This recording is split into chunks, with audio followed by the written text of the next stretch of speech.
Marie-France est doctoresse lettres, elle a été professeure dans les classes préparatoires aux grandes écoles et elle est membre associée au laboratoire du Centre d'études politiques contemporaines Pouvoir, Lettres, Normes, c'est ça, hein, de l'Université d'Orléans. Et surtout, elle a... Donc vous voyez, bon, on ne peut pas mieux faire, hein, si j'ose dire. Oui, c'est un laboratoire, bon, le nom est un petit peu complexe, c'est un laboratoire interdisciplinaire dont le directeur est le professeur Jean Garrigue, historien. Et comme je croise deux disciplines, la littérature et l'histoire, c'est pour ça que je suis rattachée à ce laboratoire. Voilà, et alors j'allais le dire, Marie-France a soutenu une thèse qu'on trouve en librairie à présent, aux éditions du Septentrion, qui s'appelle « Aragon, romancier de la Grande Guerre et penseur de l'histoire ».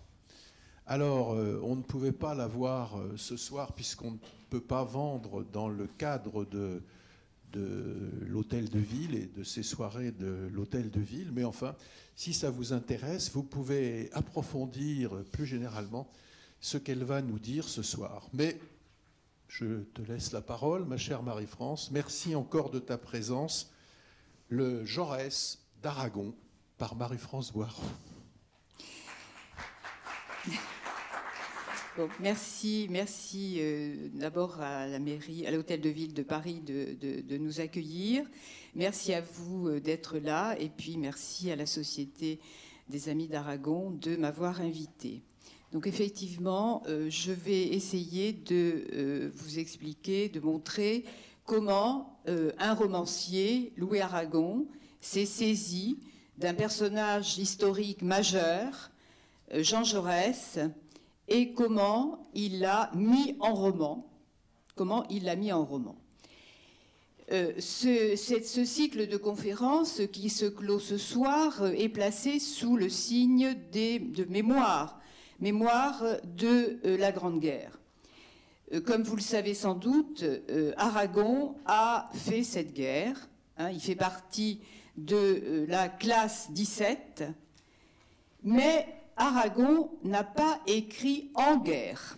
Je veux dire qu'il n'a pas écrit pendant la guerre, contrairement à d'autres écrivains, contrairement à d'autres romanciers. Je crois que ça, c'est très important de le dire d'emblée. Il a écrit après.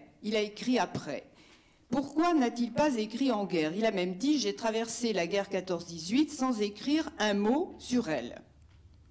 Et il disait qu'il se ralliait à la fameuse phrase de Lautréamont « Cache-toi, guerre ». Et quand on examine l'œuvre d'Aragon, on s'aperçoit qu'il s'approche progressivement de la guerre. Il s'approche progressivement de la guerre et il a pu écrire en 1969 que tous ces romans du monde réel ont pour début ou pour fin ce qu'il appelle l'apocalypse moderne, c'est-à-dire la guerre.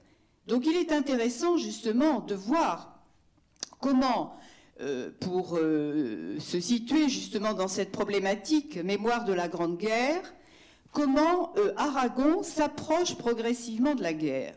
Et il s'approche progressivement de la guerre, non pas en mettant en scène d'emblée des personnages qui ont participé à cette Grande Guerre, mais en cherchant les causes de la Grande Guerre. Dans les deux premiers romans du monde réel, Les Cloches de Bâle d'une part, qui ont été publiés en 1934, et Les Beaux Quartiers d'autre part, publiés en 1936, il cherche les causes de la guerre. Évidemment, cherchant les causes de cette guerre, il rencontre la grande figure de Jaurès, qui a essayé à mobiliser ses forces justement pour que cette guerre n'advienne pas, et comme vous le savez, il en est mort. Donc ce soir, hein, c'est cette figure de Jaurès, vue par Aragon, que je vais essayer de traiter.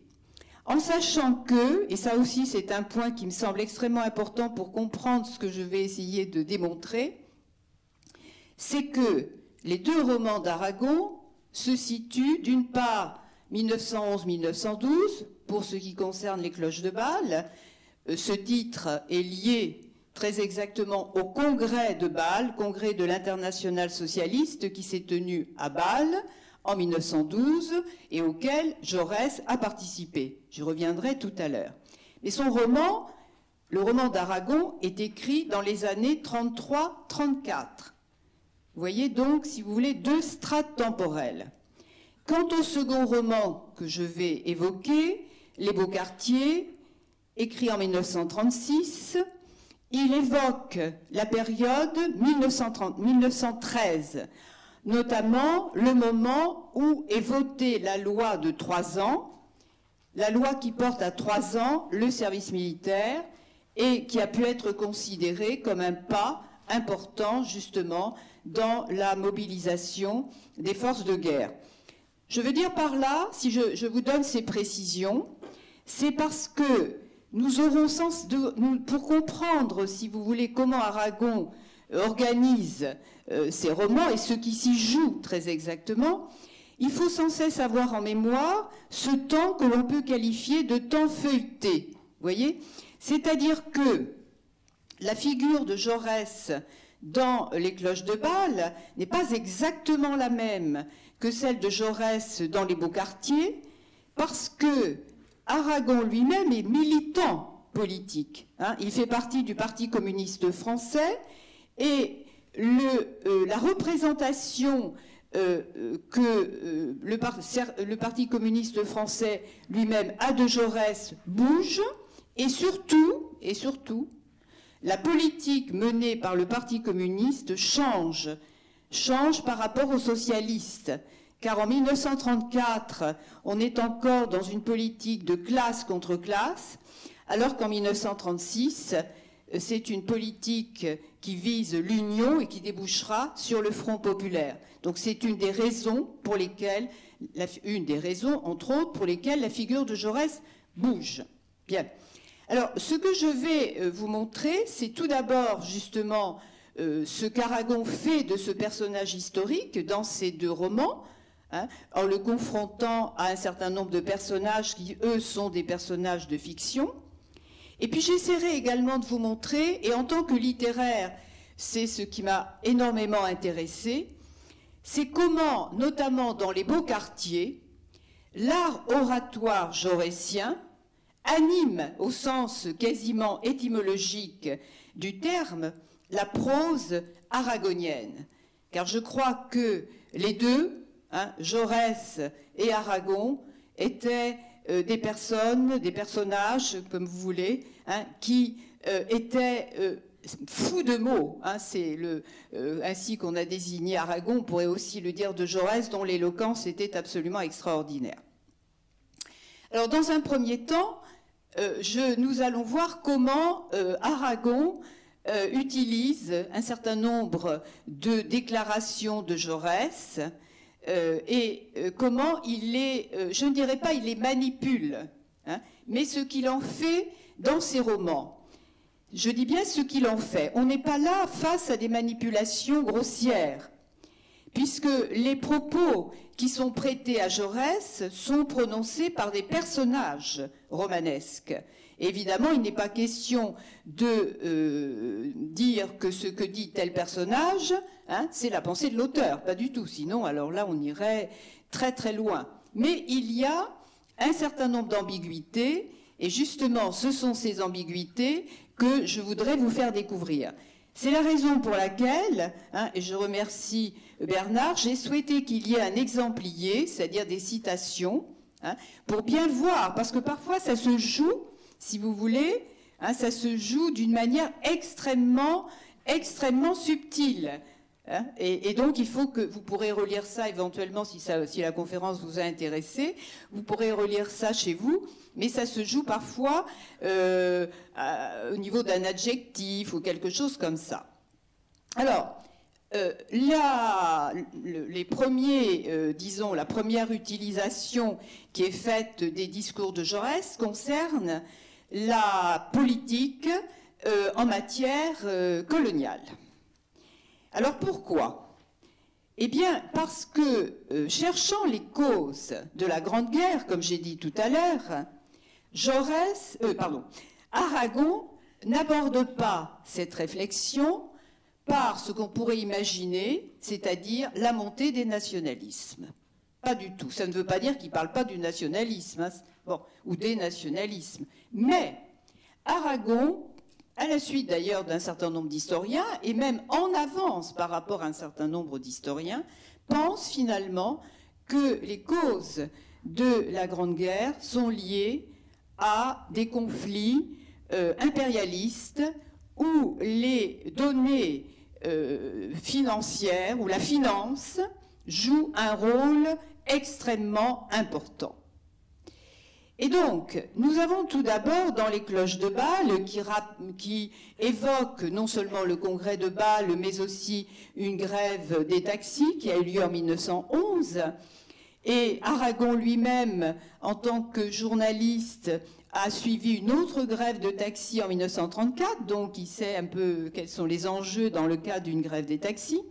Donc il utilise un personnage qui est un militant syndicaliste révolutionnaire qui va attaquer, dans ses propos, très violemment, Jaurès. Alors, vous avez ces propos sur, plus exactement, votre exemplier. Voici ce que ce personnage, qui s'appelle Bachereau, peu importe son nom, dit de la politique du soutien que Jaurès a apporté à la politique de Caillaux au moment de la crise d'Agadir en 1911. Alors je voudrais rappeler ce qu'est la crise d'Agadir. C'est un moment, si vous voulez, où on a cru que la guerre était imminente. Pourquoi? Eh bien, parce que s'affrontent au Maroc la France, déjà, la France et l'Allemagne.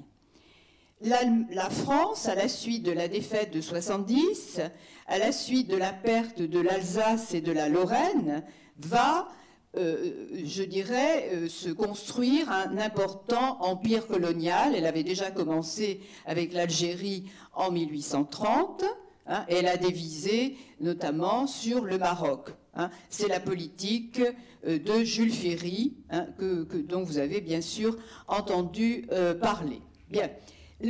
L'Allemagne n'a pas ou peu de colonies et par conséquent va chercher, elle aussi, à se construire un empire colonial. Et donc en 1911, l'Allemagne envoie un croiseur, qui s'appelle le croiseur Panther, croisé au large d'Agadir, et là, hein, le gouvernement français envoie aussi des soldats, etc., etc. Je n'entre pas dans les détails, mais là, il y a une situation internationale extrêmement grave.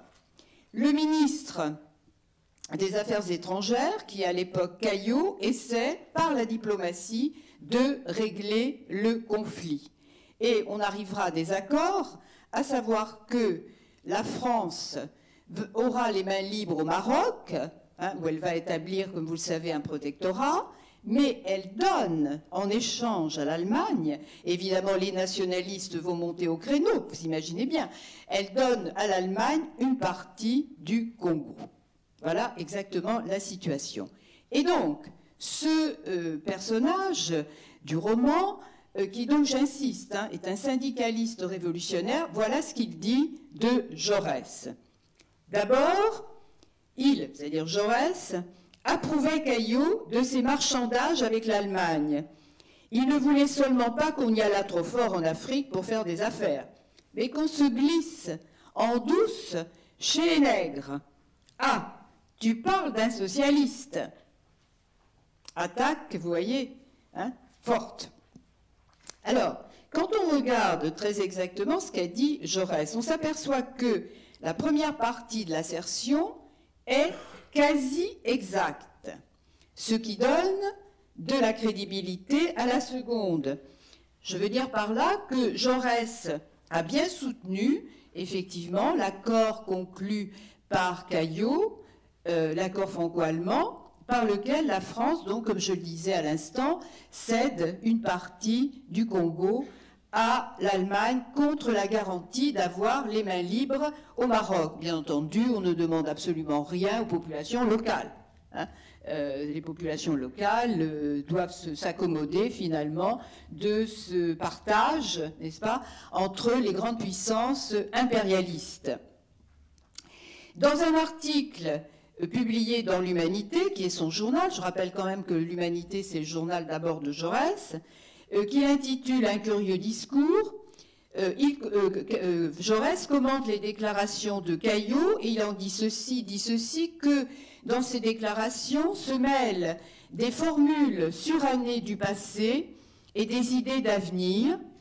Il souligne que les clauses d'arbitrage sont la partie la meilleure de l'accord, car Caillaux trace le plan d'une coopération économique mondiale qui permettrait aux nations de commercer sans esprit de monopole et par conséquent sans besoin de conquête pour la mise en œuvre pacifique, obsession de Jaurès, la paix, pour la mise en œuvre pacifique des richesses du globe. Et Jaurès conclut son article dans l'Humanité de la manière suivante: si l'accord franco-allemand était appliqué loyalement, il pourrait devenir la préface et le prélude d'une noble et sage politique internationale. Vous voyez que Jaurès utilise le conditionnel, hein, donc on n'est pas là du tout dans, je dirais, on est dans une très grande prudence. Et les paroles de Caillaux dans le même article sont qualifiées de la manière suivante: paroles sans doute, et qui seront vraisemblablement démenties demain par les variations d'une politique sans règles.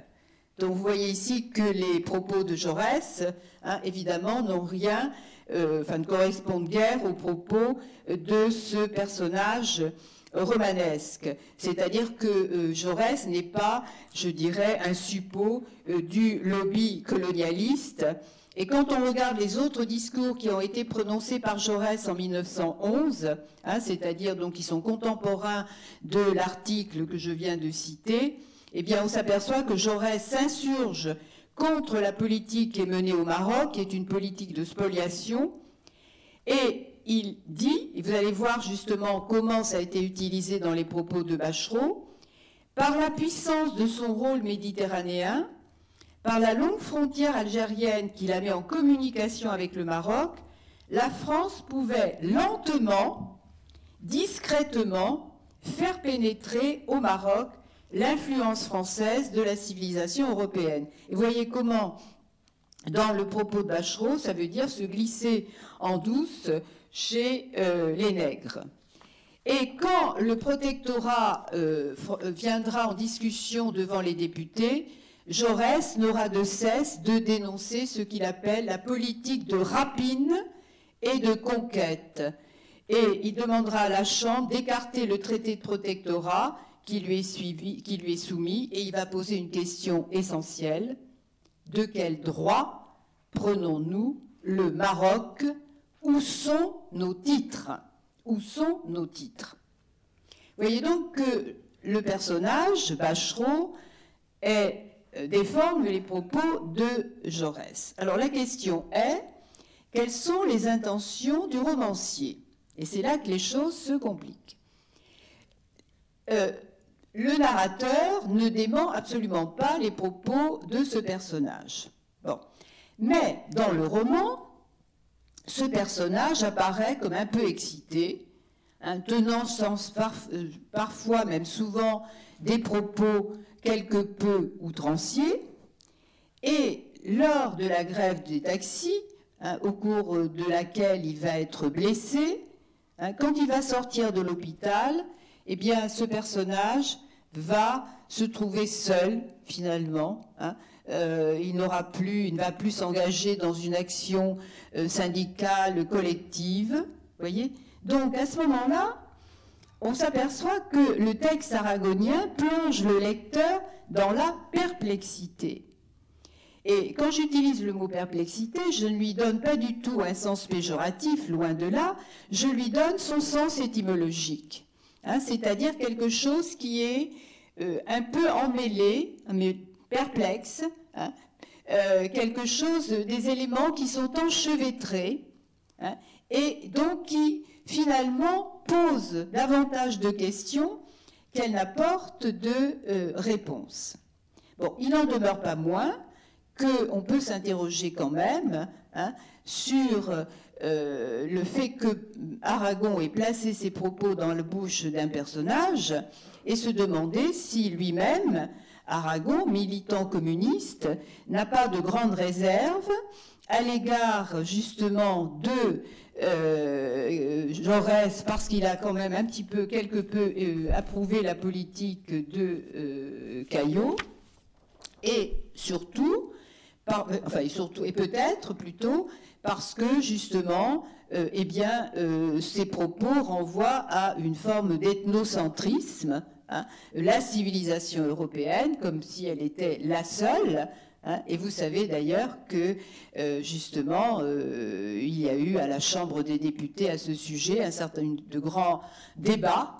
Hein, notamment entre, je ne parle pas de Jaurès, là, mais je parle de Clémenceau, entre Clémenceau et Jules Ferry, justement, Clémenceau qui considérait qu'il n'y avait pas de civilisation, C majuscule, hein, mais qu'il y avait différentes cultures qui méritaient tout le respect. Deuxième type de critique adressée à Jaurès, ce sont des critiques qui concernent le réformisme de Jaurès. Et cette fois-ci, ces critiques ne sont pas portées par un militant syndicaliste révolutionnaire, ils sont portés par un personnage qui a un très grand rôle dans le roman, qui s'appelle Catherine, qui, elle, vient de la bourgeoisie et qui est assez tentée par l'anarchisme. Catherine est un personnage un peu exalté, hein, qui a, je dirais, une exaltation un peu romantique à l'égard, justement, des menées anarchistes. Et Catherine va lire dans un journal des propos, hein, de Jaurès qui vont susciter son indignation, qui vont susciter sa révolte. Alors ces propos sont les suivants, enfin, rapportés par Catherine. Hein. Elle se révolte contre ce qu'elle appelle la célèbre phrase sur les trois forces qui se composent heureusement dans le monde: l'Organisation internationale du travail, le capitalisme moderne et le vieil idéalisme américain. Et l'auteur insiste énormément, il revient sur la réaction de Catherine, qui est passée de la révolte à l'indignation, quelques lignes plus loin, en semblant citer à nouveau Jaurès. De la manière suivante, vous avez l'exemple sur la déclaration sur votre exemplier, la citation, pardon. Le capitalisme moderne qui groupe les capitaux et qui les enchevêtre de telle sorte que, entre guillemets, si une maille du crédit est déchirée à Paris, le crédit est ébranlé à Hambourg, fermez les guillemets, pouvait se composer d'une façon heureuse avec le vieil idéalisme américain et l'organisation du travail.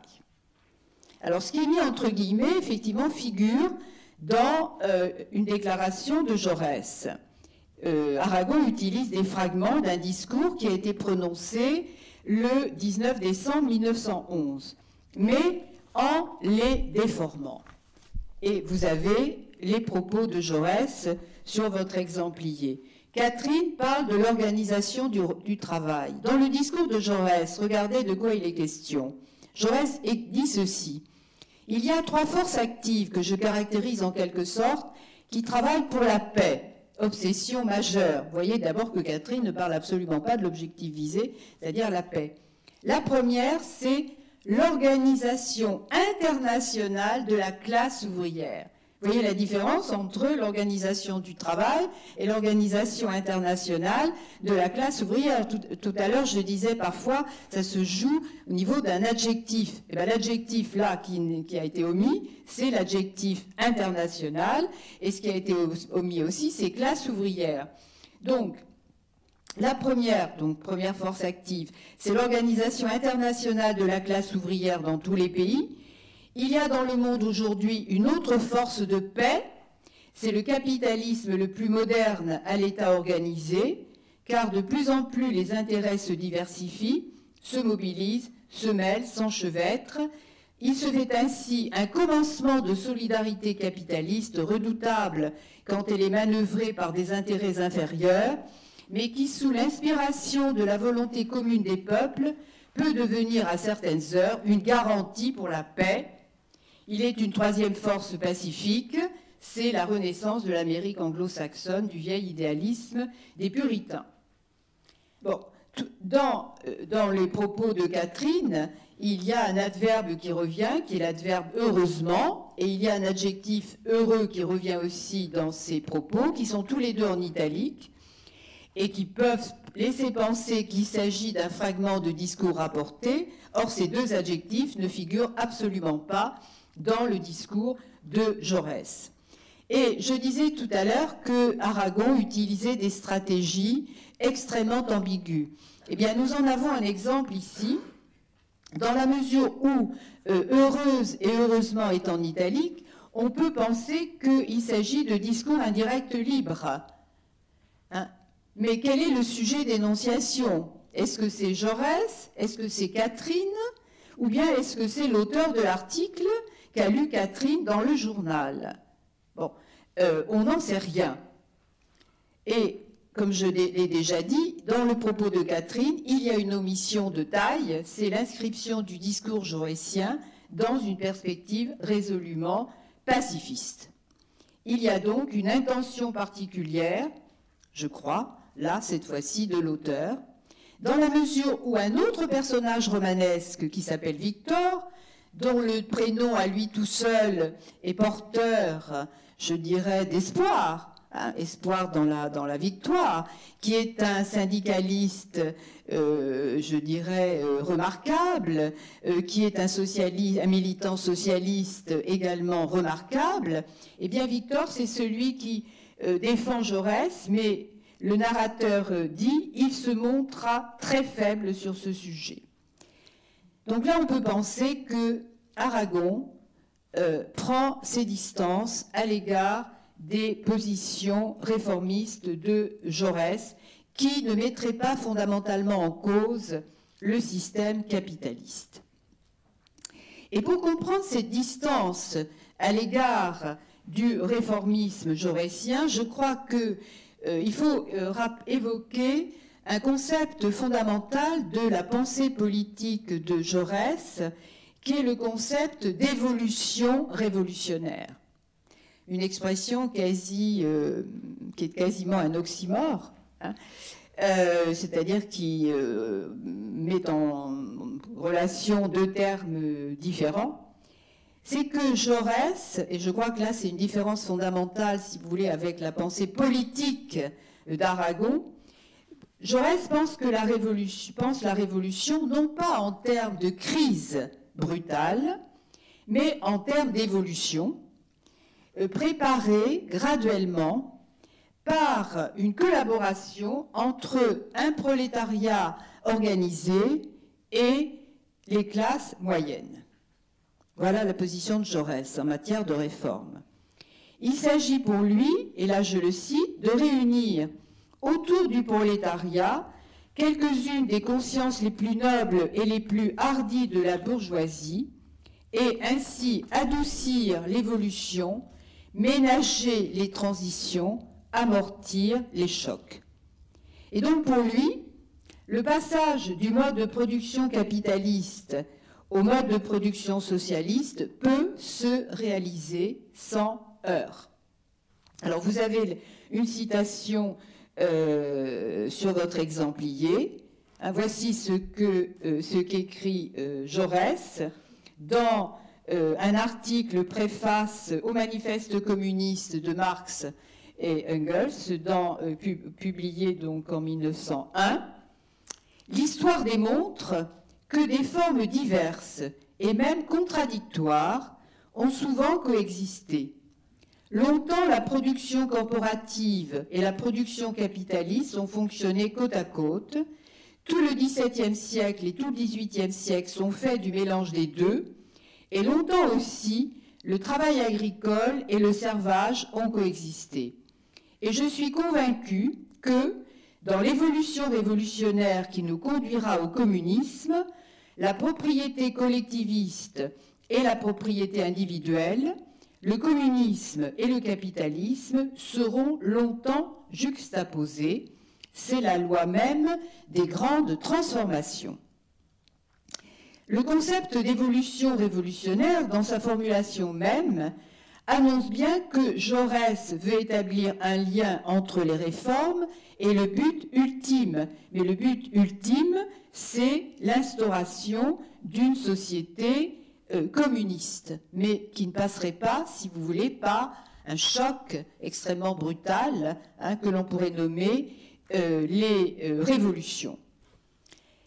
Ces positions d'Aragon, enfin, oui, par rapport justement à ce concept d'évolution révolutionnaire, eh bien, ces réticences d'Aragon sont, je dirais, l'écho des réticences, et peut-être est-ce une litote, des réticences du Parti communiste à l'égard des positions réformistes de Jaurès. Troisième critique, formulée par les personnages d'Aragon, critique de l'idéalisme jaurétien. Alors vous allez voir là, avec cet exemple, que la stratégie est une stratégie un petit peu assez complexe. C'est toujours le personnage de Catherine, là, qui est en jeu. Cette jeune femme un peu exaltée, nourrie d'un certain romantisme, comme je le disais tout à l'heure, qui assiste aux obsèques des époux Lafargue, le gendre et la fille de Marx, qui se sont suicidés. Jaurès assiste à ces obsèques. Et Catherine, tout d'abord, est choquée parce que Jaurès ne cite pas Marx, bon, premièrement. Et surtout, elle est quelque peu scandalisée parce que Jaurès fait allusion à, je cite, l'idéalisme permanent de Lafargue. Et voici ce que dit Catherine. Un idéalisme permanent. Catherine avait envie de protester. Lafargue, idéaliste. Bon. Et comme vous le savez, le mot idéaliste ou idéalisme est un mot polysémique. Il a plusieurs sens.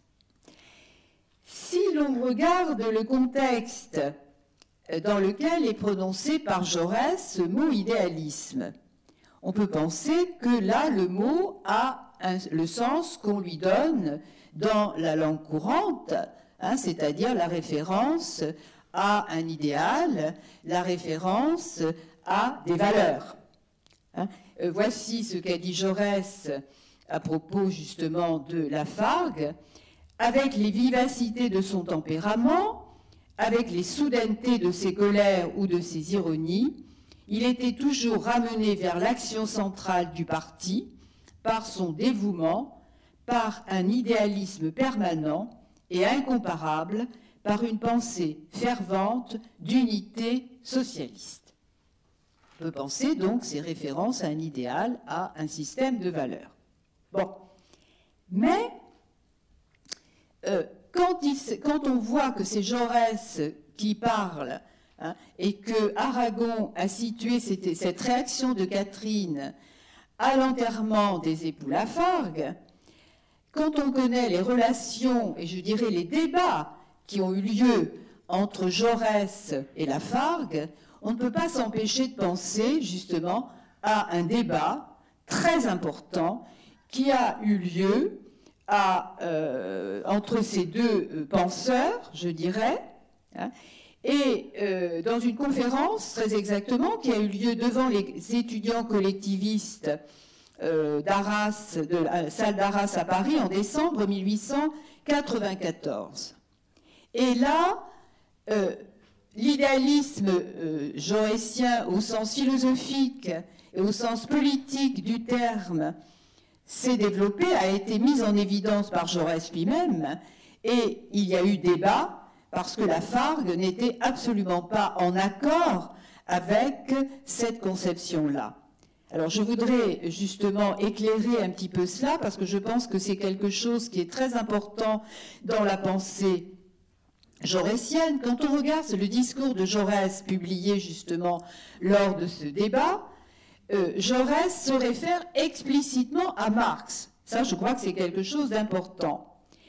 Et il évoque le matérialisme économique, à savoir, dit-il, que l'homme ne tire pas de son cerveau une idée toute faite de justice, mais qu'il se borne à réfléchir en lui les rapports économiques de production.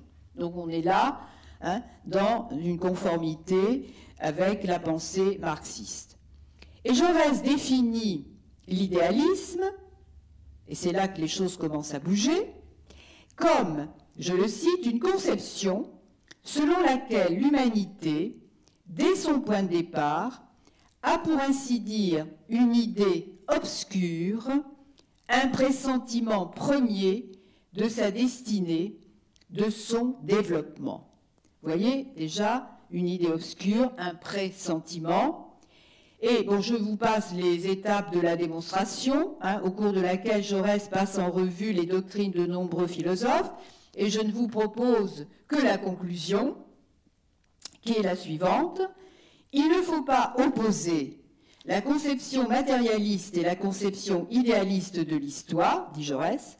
Elles se confondent en un développement unique et insoluble, parce qu'on ne peut abstraire l'homme des rapports économiques, mais on ne peut abstraire les rapports économiques de l'homme et l'histoire en même temps qu'elle est un phénomène qui se déroule selon une loi mécanique, est une aspiration, l'histoire, qui se réalise selon une loi idéale.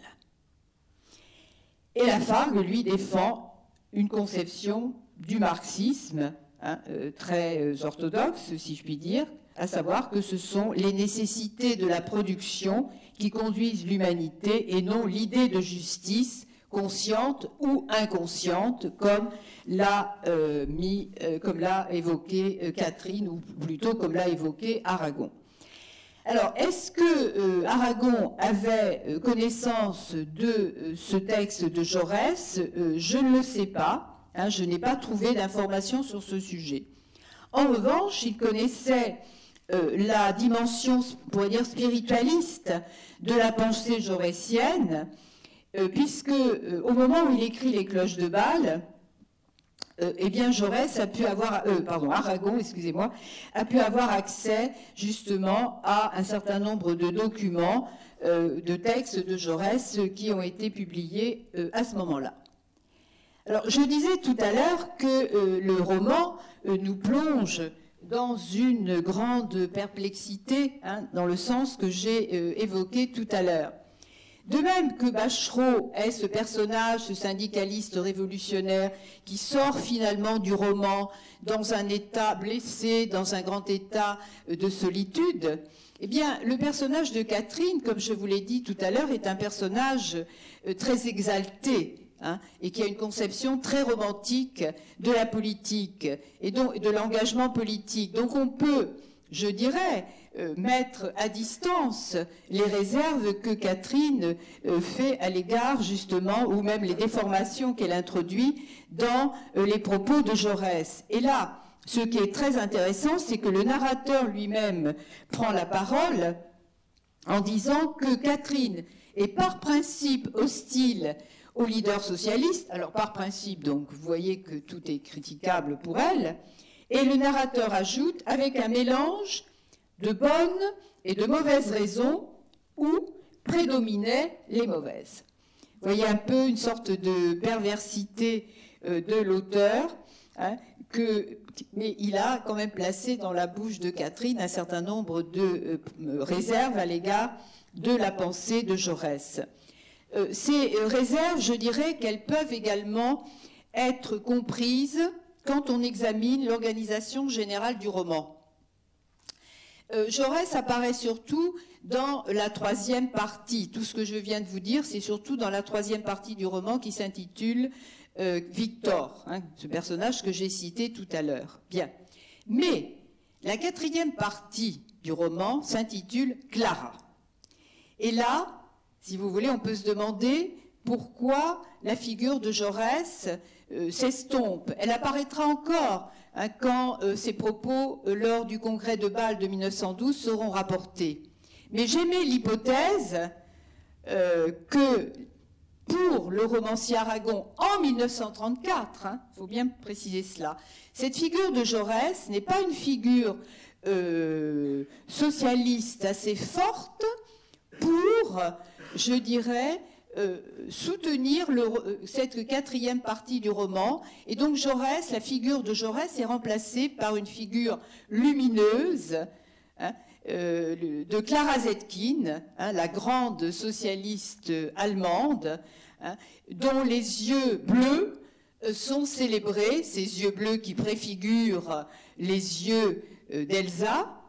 On peut établir, je dirais, toute une relation entre ce que dira Aragon dans les poèmes consacrés à Elsa, hein, aux yeux d'Elsa, et les yeux bleus de Clara Zetkin, qui portent en eux, qui sont des yeux fertiles, en quelque sorte, hein, qui portent en eux la Révolution. Donc Clara Zetkin remplace Jaurès, et je vous dis, j'émets l'hypothèse que peut-être la figure de Jaurès n'était pas une figure assez lumineuse pour Aragon en 1934.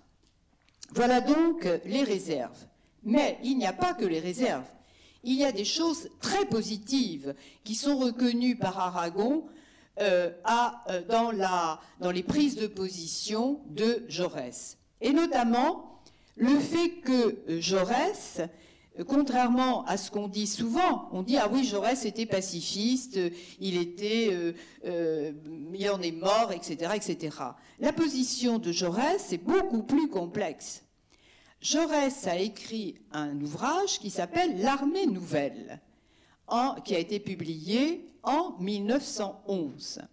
Et dans cet ouvrage, l'Armée nouvelle, Jaurès défend la conception d'une armée hein, qui serait constituée de citoyens. Hein, il y a une très forte relation qui est établie entre conscription et citoyenneté, et qui défendrait la patrie, le territoire, la patrie, si le territoire était envahi.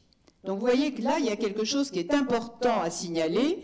Jaurès n'était pas contre toute forme de guerre, il était contre une guerre offensive, hein, qui, justement, aurait été menée avec des intérêts financiers, avec des visées impérialistes, mais il n'était pas contre une guerre défensive pour défendre le territoire de la patrie. Donc la priorité de Jaurès, justement, en défendant cette guerre défensive, c'est, je le cite, d'arracher les patries aux maquignons de la patrie, aux castes du militarisme et aux bandes de la finance, de permettre à toutes les nations le développement indéfini de la démocratie et de la paix.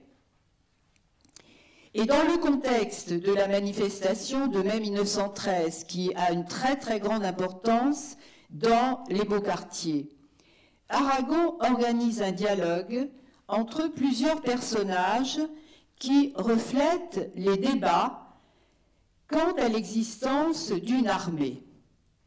Bon, il faut bien se souvenir que, à cette époque-là, le souvenir de la défaite de 70 est encore extrêmement important. Et que donc s'est développé un mouvement, hein, notamment chez les anarchistes, qui était un mouvement absolument opposé justement à toute forme de guerre. Et l'un des personnages, dans le dialogue que je vais évoquer, sans doute un anarchiste, dialogue avec un petit vieux, qui est désigné comme ça, qui se définit comme prolétaire, et cet anarchiste dénonce les positions de Jaurès quant à une armée nouvelle. Voici ce que dit ce personnage. Ton Jaurès, alors c'est donc la manifestation du Pré Saint-Gervais de 1913 contre la loi des 3 ans que j'ai évoquée tout à l'heure. Ton Jaurès, j'en veux plus de son armée, j'en veux plus que de n'importe laquelle d'armée, n'en faut plus d'abord, il y en a marre. Et le prolétaire lui répond, des fois que tu pourrais avoir honte de t'exprimer comme ça. Et un troisième personnage, qui est témoin de la scène, qui crie « Vive Jaurès !»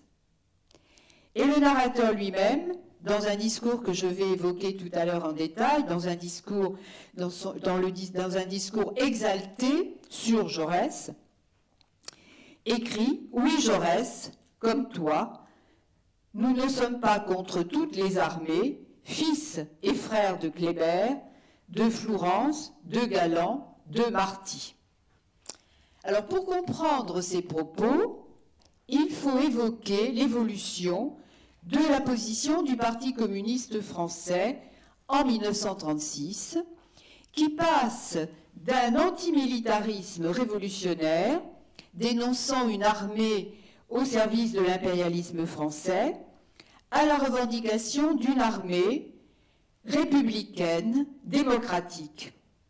Et en juin 1936, le journal L'Humanité, qui est devenu le journal du Parti communiste français, affirme adhérer au principe de défense nationale et apporte son soutien à la politique de réarmement amorcée par le gouvernement. Et donc, le rappel par l'écrivain et militant Louis Aragon, de ces positions de Jaurès en matière d'armée est importante et se comprend justement dans ce contexte-là, d'autant que Jaurès lie intimement internationalisme et patriotisme dans une phrase qui est restée célèbre et qui figure, je crois, sur votre exemplier. Un peu d'internationalisme éloigne de la patrie, beaucoup d'internationalisme y ramène, un peu de patriotisme éloigne de l'international, beaucoup de patriotisme y ramène. Et donc la référence à Jaurès dans la narration d'une manifestation pacifiste contre la loi des 3 ans sert à justifier d'une certaine manière la nouvelle position du Parti communiste français. Mais surtout, dans le second roman du monde réel, Les Beaux Quartiers, Jaurès apparaît, donc c'est, je le rappelle, le moment où le Parti communiste français change de stratégie et s'implique dans une politique d'union. Jaurès apparaît comme une figure d'unité, comme une incarnation du peuple. Et vous voyez là, si vous voulez, que il y a une évolution qui est extrêmement importante et je dirais, cette valorisation de la figure de Jaurès est tellement grande que Jaurès va jouer un rôle très important dans l'évolution d'un personnage qui est un personnage central des Beaux Quartiers, c'est le personnage d'Armand Barbentane. Armand Barbentane est un fils de la bourgeoisie et il va, à la suite d'un itinéraire dont je ne vais pas donner les différentes étapes parce que ça nous mènerait assez tardivement, enfin ça nous mènerait tard, va rallier la cause du prolétariat. Alors, cette évolution ne va pas se faire en un jour, bien entendu, mais il va y avoir 2 moments forts dans cette évolution. D'une part, le fait que Armand Barbentane se trouve à la manifestation du Pré Saint-Gervais que j'évoque depuis un petit moment, et qu'il voit justement Jaurès, prononçant son fameux discours en faveur de la paix, dénonçant justement la mobilisation des forces qui vont mener à la guerre. Et là, disons que Armand Barbentane est saisi par l'art oratoire de Jaurès, mais il y aurait quelque invraisemblance au fait que ce personnage, uniquement parce qu'il voit Jaurès, par magie, en quelque sorte, se convertisse immédiatement à la cause du prolétariat. Donc, il y aura un deuxième épisode, à savoir que quand Armand Barbentane lira dans le journal L'Humanité ce qu'a dit Jaurès lors du débat à la Chambre, quand la fameuse loi des 3 ans, malgré l'opposition socialiste, sera votée. Et c'est en lisant justement les propos de Jaurès que Armand Barbentane va, lui justement, qui finalement était une sorte de jaune, qui allait contre les grévistes, etc., se rallie à la cause du prolétariat. Donc je crois que là, on voit bien justement que l'importance pour Aragon à ce moment-là de Jaurès en tant que figure incarnation, je dirais, incarnation du peuple. Et les propos du narrateur sont extrêmement éloquents quant à la valorisation de Jaurès. Vous avez cela sur votre exemplier. Il, c'est-à-dire Jaurès, est emporté par la foule dans une espèce d'élan qui le place au sommet de l'histoire, à ce poste qu'il n'a quitté que pour mourir, et d'où il domine ces années de l'avant-guerre, ces dernières années de l'illusion. Jaurès, qui ne saurait rien seul, mais que porte la force ouvrière au-dessus des têtes, au milieu des drapeaux brandis, entre les bras levés, comme un drapeau vivant, le drapeau de la vie contre la guerre. Ce passage est un passage extrêmement fort, sous la plume d'Aragon. Donc vous voyez là que ce qui domine, c'est la figure du grand homme, mais non pas l'homme providentiel qui, par un tour de magie, réglerait tous les problèmes. Pas du tout. Pas du tout. Ce n'est pas du tout l'homme providentiel qui apparaît ici, mais Jaurès, incarnation du peuple.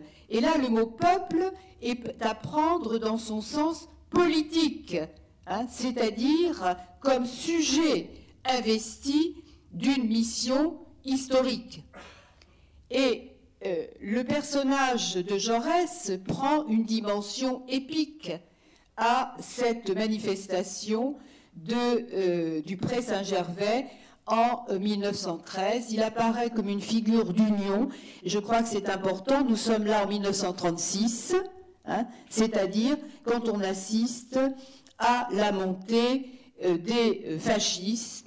Et donc que le Parti communiste français mène, donc je le disais tout à l'heure, cherche à mener une politique d'union avec les socialistes.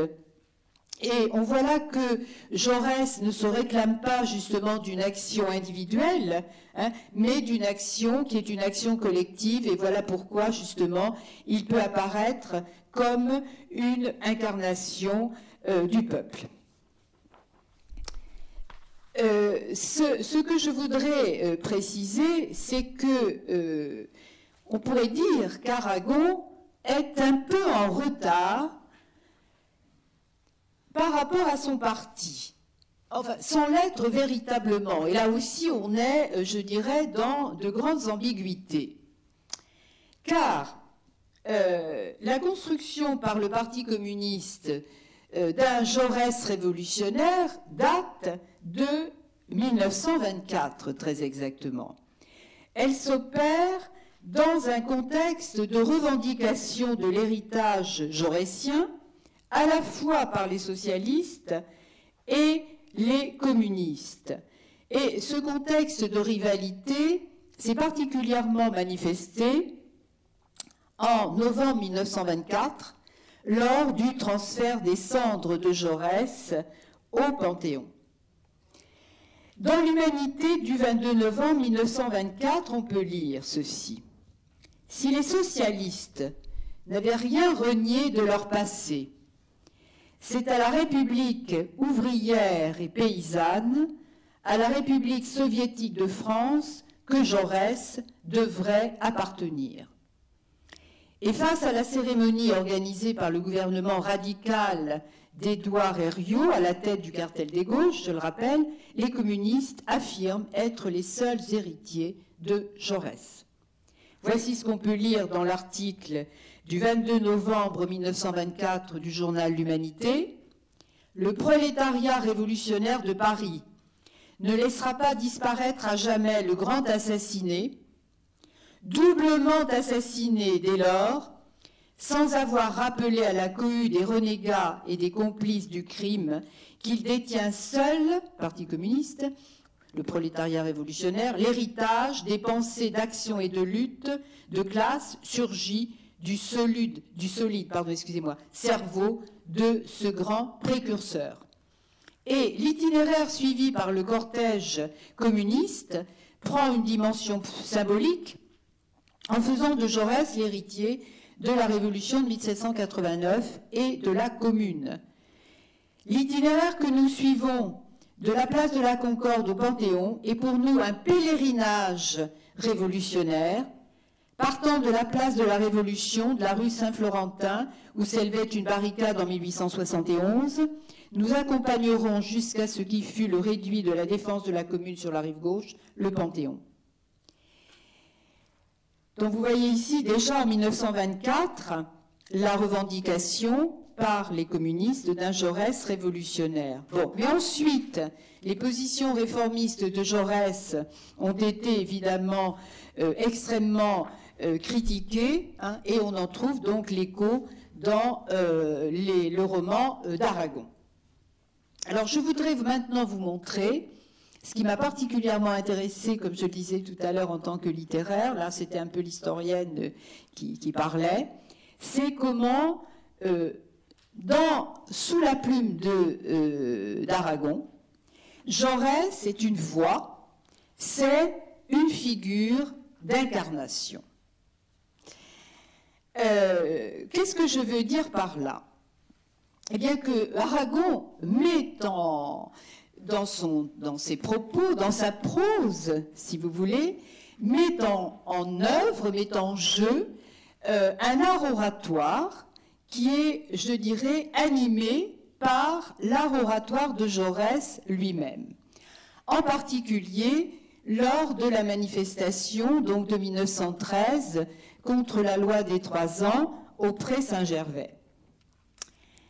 Ce que nous donne à voir tout d'abord Aragon, c'est le corps du tribun. Le corps du tribun est mis en scène, non pas dans les cloches de Bâle, donc, mais dans les beaux quartiers.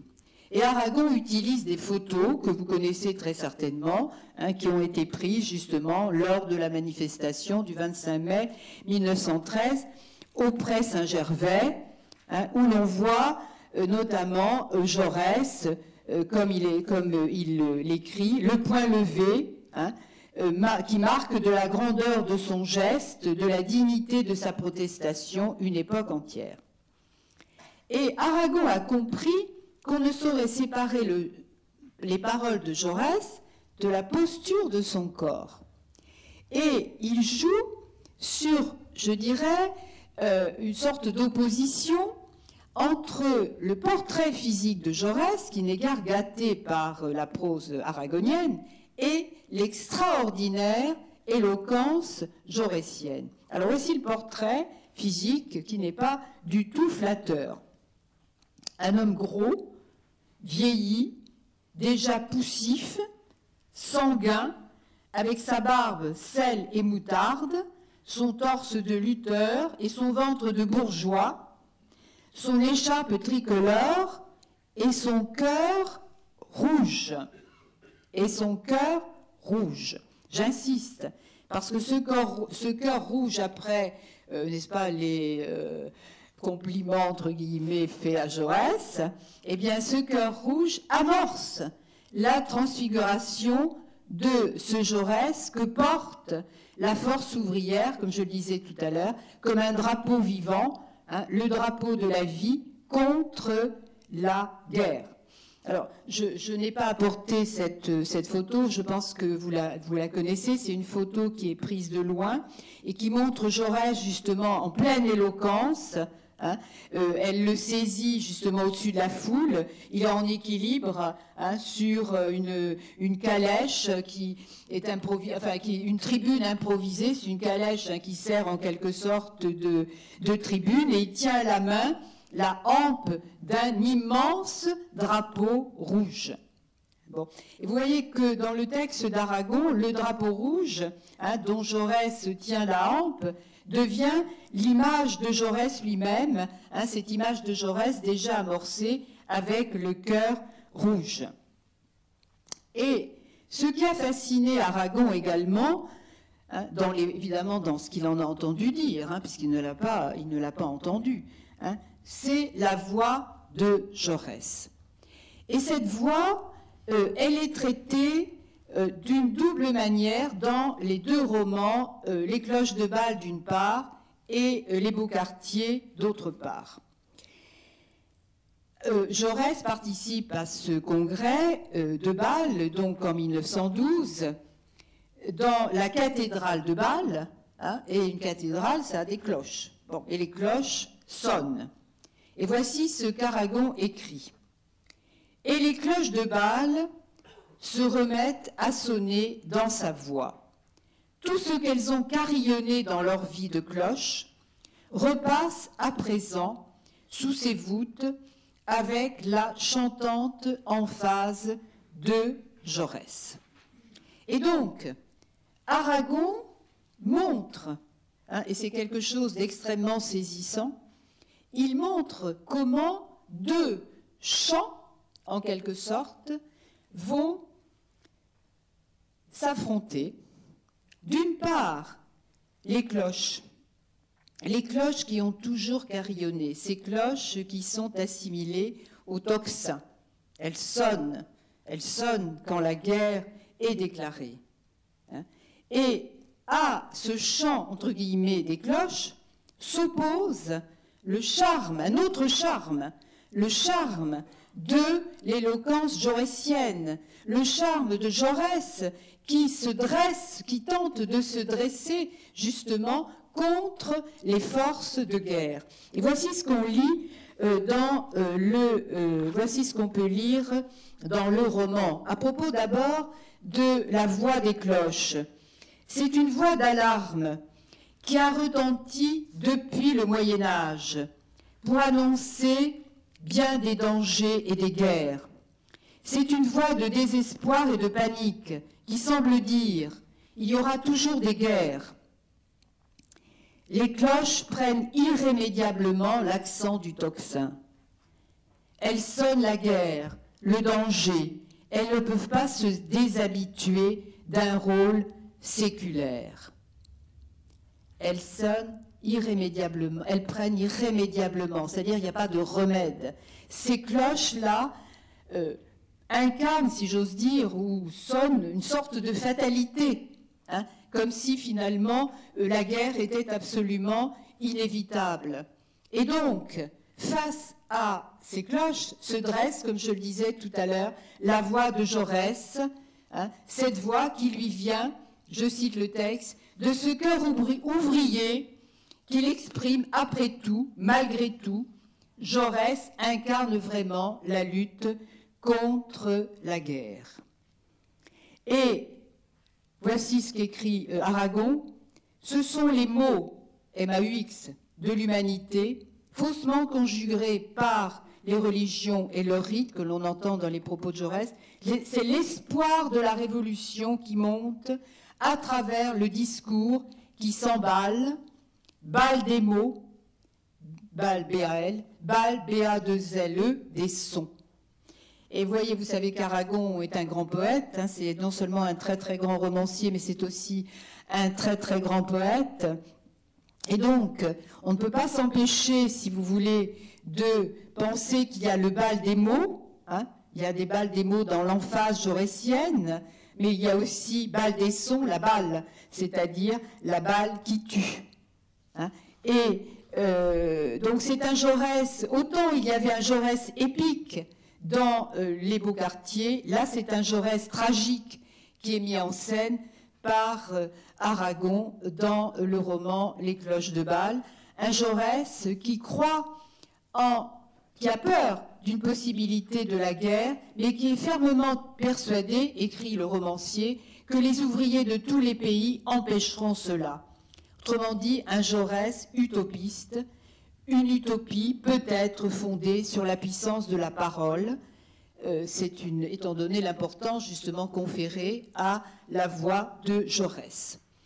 Alors, dans Les Beaux Quartiers, on n'a pas de fragment de discours de Jaurès, mais au discours de Jaurès se substituent, je dirais, les propos du narrateur et de l'auteur lui-même. Et pour écrire justement cette grande envolée lyrique que vous avez sur votre exemplier, eh bien, je dirais que Aragon s'est saisi d'un certain nombre de caractéristiques de la pensée jaurétienne, d'un certain nombre de caractéristiques, de thématiques, jaurétiennes. Et voilà comment Jaurès, après avoir été un personnage tragique dans Les Cloches de Bâle, après avoir été un personnage épique dans Les Beaux Quartiers, devient une voix prophétique. Voici le texte. Il pressent la grande armée rouge des peuples qui se donnent la main et fusilleront leur maître. Il pressent l'octobre qui ne verra point. Il pressent la mer Noire et le Val-des-Crousseaux. Il pressent les mutins de Kiel et ceux de Calvi. Il pressent, ô Hollande des 7 provinces, les armées héroïques des soviets de Chine, les soldats de la Catalogne et des Asturies, les Schutzbündler de Vienne et le chevalier de l'Espérance, le Brésilien Luis Carlos Prestes et le métallo Voroshilov, et tous ceux qui n'ont pas encore de nom. Il pressent notre sanglant avenir qui mettra fin aux hémorragies du monde. Oui, Jaurès, comme toi, nous ne sommes pas contre toutes les armées, fils et frères de Kléber, de Flourens, de Galland, de Marty. Et on peut dire ici, en reprenant le titre d'un célèbre discours de Jaurès, que Aragon fait qu'il pressent l'éveil des peuples. Alors ce qui est très intéressant dans ce texte, c'est que vous voyez comment le romancier traverse, je dirais, le temps et l'espace, puisque on va de la Révolution française, avec le général Kléber, jusqu'au mouvement révolutionnaire, avec Galland, en passant par la Commune, avec Flourens. On a les mutineries de la mer Noire en 1919 avec Marty, tandis que l'Europe, l'Amérique latine, la Chine sont cités. Et donc, de même que dans les discours de Jaurès, le futur se nourrit toujours du passé, eh bien, dans le texte aragonien, le futur se nourrit aussi du passé. Ce qui importe, si vous voulez, c'est de comprendre qu'en 1936, au moment où des bruits de bottes se font entendre dans toute l'Europe, au moment où la hantise du déclin, déjà, s'installe, et que certains attendent l'homme providentiel, d'ailleurs il arrivera, ce sera la figure de Pétain, eh bien la figure imaginée par Aragon est celle d'un homme, Jaurès, qui permet de se projeter dans un avenir meilleur, de rendre compte également de l'identité narrative du mouvement ouvrier, avec des acteurs qui ne sont pas seulement des acteurs français, mais des acteurs internationaux, en s'inscrivant dans une temporalité, comme je viens de le dire, qui va de la Révolution française aux révolutions du XXe siècle. Et donc, en soulignant la continuité d'une identité militante de la classe ouvrière, dont Jaurès serait l'incarnation, le romancier, Louis Aragon, exorcise en quelque sorte le traumatisme de l'Union sacrée de 1914.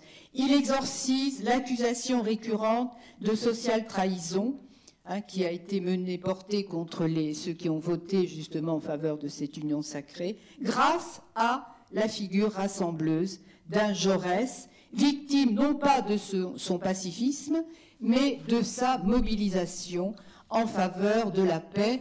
Un Jaurès, vous le voyez, qui transcende toutes les oppositions. Et donc, le sens de l'action de Jaurès est donné par le passé, celui de la Révolution, par la Commune, un passé qui lui-même tire son intelligibilité de la lumière du futur, conférée par les révolutions prolétariennes à venir.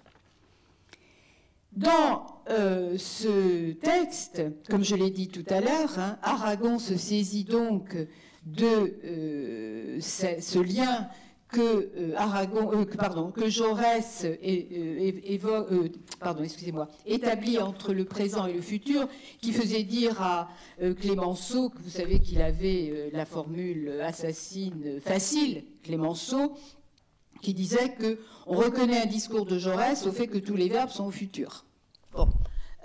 Il y avait une très très forte rivalité entre ces deux-là. Le Aragon également utilise, et je vais d'ailleurs terminer là, je ne vais pas vous accabler de trop de remarques, il utilise également, je dirais, des figures de rhétorique qui sont très nombreuses dans les discours de Jaurès, l'anaphore, il y en a d'autres hommes politiques plus récents qui ont utilisé l'anaphore, des métaphores également très importantes dans la prose jaurétienne.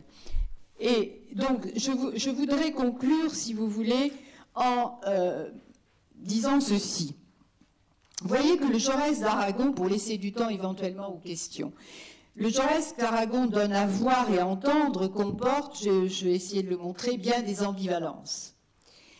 Il doit beaucoup au contexte politique contemporain de l'écriture des deux premiers romans du monde réel.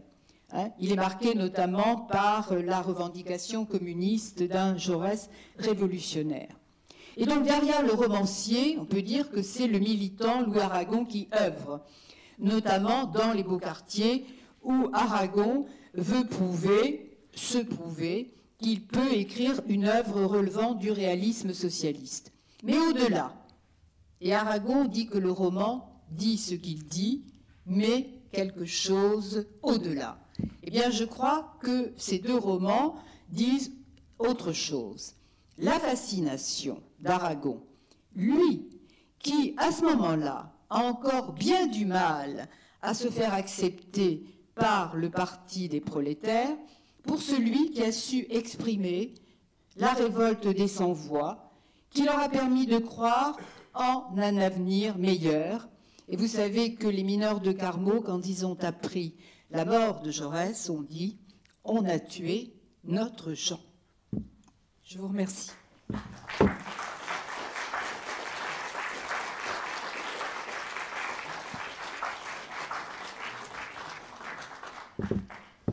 Merci, ma chère Marie-France. Écoutez, on a peut-être le temps de prendre une question. Oui, moi j'ai laissé un peu de temps pour ça, justement. Oui, alors, si vous... Des remarques, pas forcément des questions, mais des remarques. Ou une remarque, ou une... Des compléments, parce que je n'ai pas pu tout dire. Comment? Je vous ai accablé, là.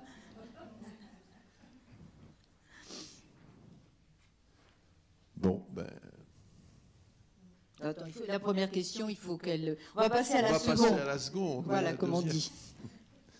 Mais, écoute, c'est sans doute une satisfaction unanime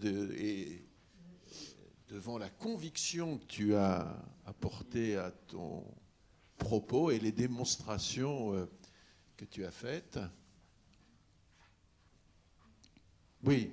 Simplement, petite remarque, c'est pas une remarque, c'est pour aller dans le sens de ce que vous avez dit. Aragon était un homme du chant. C'est le chant qui l'a toujours préoccupé d'abord, il le dit tout le temps. Et le passage que vous avez cité, là je viens de le relire il n'y a pas longtemps, la musique, c'est pas de la musique, mais c'est les sonneries lugubres des cloches de Bâle, et qui effectivement, c'est la juxtaposition de sons différents. Et justement, la voix de Jaurès, c'est l'espoir finalement, par rapport à ce poids de la guerre, enfin ce poids de la fatalité de la guerre, qui est traduit par ces cloches. Et c'est un passage extraordinaire, voilà, très très beau. C'est un passage effectivement très beau, et là on voit, si vous voulez, l'Aragon poète, hein, et qu'on ne peut pas justement dissocier les deux. Aragon est à la fois romancier et poète, il est poète dans ses romans, hein, et au lieu de dire l'histoire, il y a le poids de l'histoire, la guerre est une fatalité, ce qui évidemment nous interpellerait, mais ne nous ferait pas forcément énormément d'effet. En revanche, il y a effectivement dans ce passage énormément de poésie par le travail, hein, sur le rythme effectivement des phrases. C'est-à-dire, finalement, Aragon illustre dans ce passage, et dans bien d'autres d'ailleurs, ce que dit Mallarmé à propos de la poésie. Peindre non la chose, mais l'effet qu'elle produit. Et bien justement, hein, il ne peint pas la chose, mais l'effet produit justement par les cloches, hein, par ce travail justement sur le rythme, par cette sorte de litanie, ce retour, hein, du mot cloche qui sonne, etc., etc. Oui, oui, tout à fait. Je suis tout à fait d'accord avec vous, madame.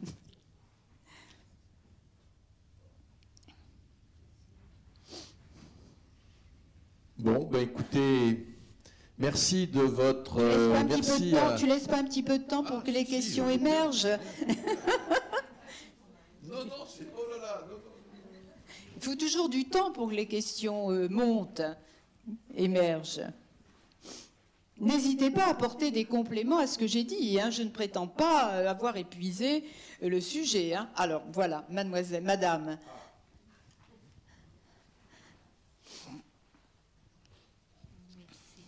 Bon, il me semble que vous avez avant tout parlé de l'évolution d'Aragon, sa vision de Jaurès.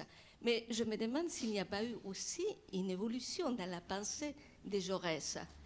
Parce que dans les cloches de Bâle, par exemple, quand il parle du Maroc, du marchandage avec l'Allemagne, bon, là, est-ce qu'on ne peut pas parler d'idéalisme de la part de Jaurès? Ah, mais si vous voulez, je pense que Jaurès est mort idéaliste. Enfin, l'idéalisme au sens philosophique du terme est constant, hein, dans la pensée de Jaurès. Hein, et c'est ce que j'ai appelé l'utopie jaurétienne, hein, c'est-à-dire penser justement que par la force de la parole, hein, on peut contrer ce que Madame évoquait, c'est-à-dire la fatalité de la guerre incarnée justement par les cloches. Mais si vous voulez, en 1912, on est 2 ans avant l'assassinat de Jaurès. Je pense que la pensée de Jaurès a déjà atteint sa maturité. Que Jaurès ne soit pas né socialiste, ça vous avez tout à fait raison, hein. Et si on travaille, mais mon propos n'était pas de montrer l'évolution, hein, de la pensée de Jaurès, parce que là on est à la fin de la vie, de Jaurès, hein, en 1912. Bon, mais cela dit, ça n'empêche pas, si vous voulez, Jaurès d'avoir pensé à propos justement au moment de la crise d'Agadir et de l'accord conclu par Caillaux, qu'il était possible justement de mener une politique avec le Maroc, de faire pénétrer la civilisation européenne, etc. Oui, non, mais ça, incontestablement, hein, il y a peut-être des ombres dans la pensée de Jaurès, c'est fort possible, si vous voulez. Mais à un moment donné, ces ombres, c'est ce que j'ai essayé de montrer, ces ombres disparaissent, parce qu'en 1930, 1936, il faut une figure lumineuse. C'est plus Clara Zetkin, là c'est Jaurès, c'est Jaurès lui-même, seul en quelque sorte, hein, qui domine tout ça comme incarnation du peuple. Oui. Non, mais ce n'était pas du tout une critique. Ah non, non, j'ai pas pensé du tout que c'était une critique. Mais bon, quand j'ai lu cela de la même façon que ce que Catherine critique par rapport à ce capitalisme qui pouvait être une force heureuse, etc., il y a aussi là peut-être... ça contredit un peu les explications, enfin, tout ce que nous lisons dans les cloches de Bâle chez Aragon, par rapport au capitalisme. Oui, tout à fait, vous avez raison. Oui, oui, mais d'ailleurs, Jaurès pensait qu'on pouvait évoluer, enfin bon, c'est le concept d'évolution révolutionnaire, un passé sans heurts, hein, d'une forme d'économie capitaliste à une autre forme d'économie. Oui, incontestablement. Et ça, Aragon, certainement, n'est pas d'accord. Oui, ça c'est sûr, oui.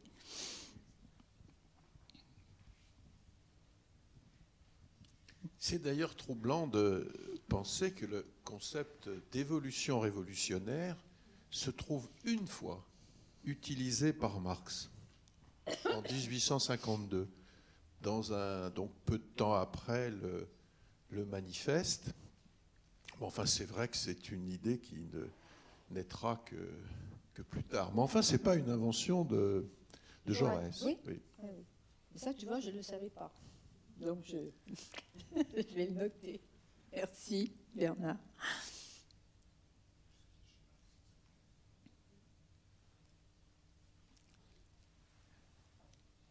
Plus de questions?